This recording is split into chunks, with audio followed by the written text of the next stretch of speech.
it's Jonah, and not as the Sunday school story, but Jonah as the book itself. And it's partly because it's the most amazingly well-written book. Of course, you have to read it in Hebrew to get that. But it is also, I guess, a satire.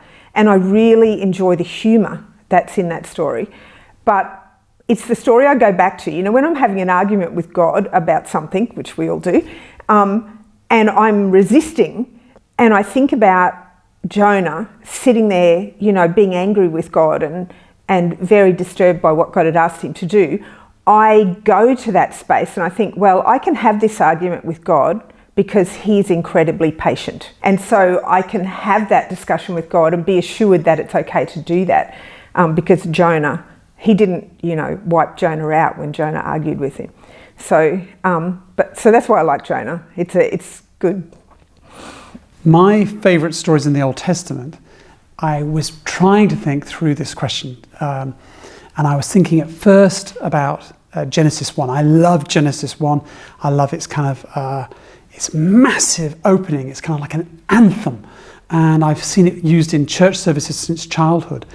But then I thought I wasn't being truly honest to myself. As a story, the story that really grabs me is the story of David and Saul, and I've always been fascinated by that. David being the hero, but he behaves so appallingly.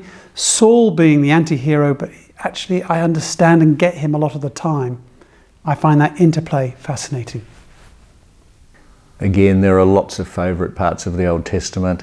I'm fascinated by the creation stories in the opening pages of Genesis and the amount that's packed into those stories. The authors have taken a lot of the creation stories that were in the cultures around them at the time, written their own creation story which kind of corrects those stories in the surrounding cultures. So there's a great deal in there. People sometimes wonder how God could have created light before he created the sun.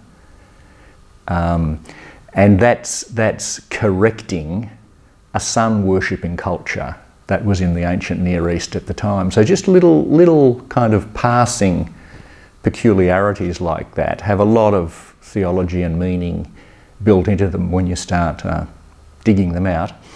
So I love the creation stories. I love the Exodus story, where the people of God really wrestle with a liberating God, a God who wants to free slaves, and the historical struggle that's involved with that as well. But I think probably one of my real favourites in the Old Testament is the Joseph Saga, which comes, you know, the final 12 or 15 chapters of the book of Genesis, where Joseph's brothers are jealous of him and they sell him into slavery to get rid of this pest.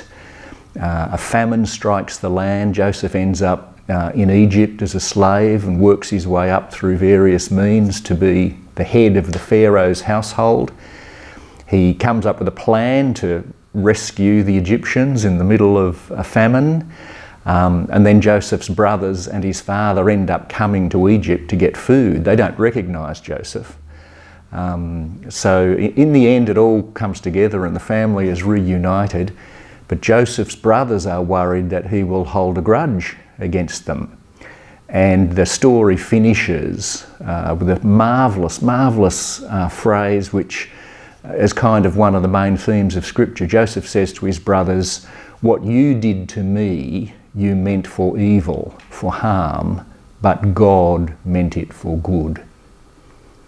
And there's this idea that no matter what human beings do, no matter how nasty and destructive they become, God can work in all those circumstances to bring about good. And that's a major theme in the Scriptures. So that's a favourite story.